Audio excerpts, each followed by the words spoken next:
prospect for a suitable site for an ice-house. In Italy, he tells me, the nobility build such houses in shape like a columbarium for the preservation of food.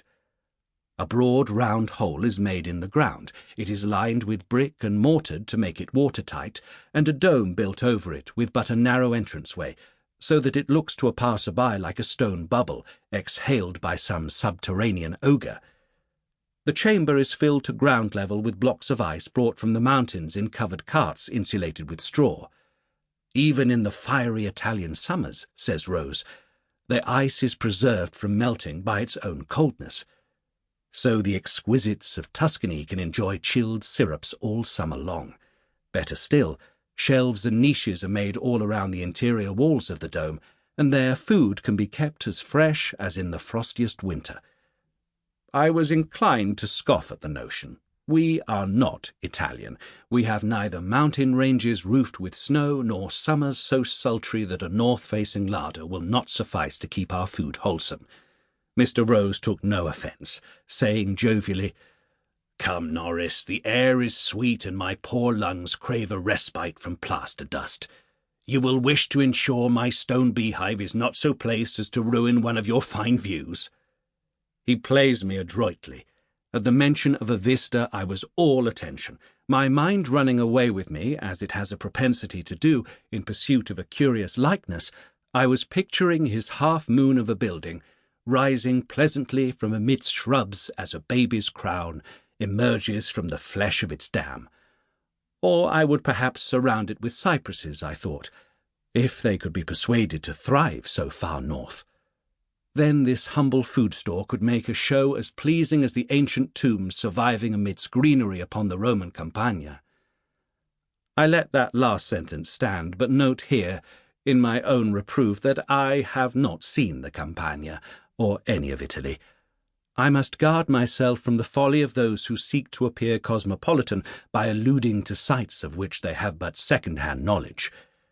The Roman Campagna is to me an engraving, seen once only, and a fine painting in the drawing-room here, whose representation of the landscape is doubtless as questionable as its account of its inhabitants. If the picture were to be believed, these go naked, and many of them are hoofed, like goats. Mr. Armstrong found the two of us around midday.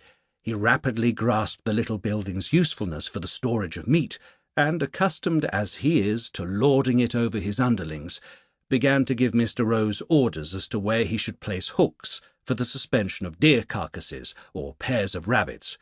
"Once you've made us that roundhouse, Mr. Rose," he said, with the solemnity of a monarch conferring a knighthood, "we'll eat hearty all year." He kept rubbing his hands together. It is his peculiar way of expressing pleasure. I have seen him do it when the two fowl, the Adam and Eve of his race of pheasants, arrived safely in their hamper after traversing the country on muleback. Already his inner ear hears the rattling of wing feathers and the crack of musket shot. He fought for the king. The scar that traces a line from near his cheekbone, over jaw and down into his neck, tells how he suffered for it. It is curious how those who have been soldiers seek out the smell of gunpowder in time of peace. Most of the keenest sportsmen I know have experience of battle. "Have you anything in your pocket worth the showing?" asked Rose. The question seemed impertinent, but Armstrong gave an equine grin. His back teeth are all gone, but those in front, growing long and yellow, made his smile dramatic. He reached into the pouch from which he had already drawn a pocket-knife and a yard cord for measuring, and opening his palm flat, showed 3 small black coins. It came to me that it was for the sake of this moment that he had sought out our company. Rose took one up daintily, holding it by its edges as though it were a drawing he feared to smudge. "Trajan," he said. "Trianus," and he sounded as happy as I might be on finding a rare orchid in the wood. "Silver." He and Armstrong beamed at each other, then both at once remembered their manners and turned to me. "Mr. Norris," it was Armstrong who spoke first, "if you can give us more of your time, we'll show you what lies beyond those lakes of yours." "Yes, come," said Rose. "We have been much at fault in not letting you sooner into our secret. Mr. Armstrong."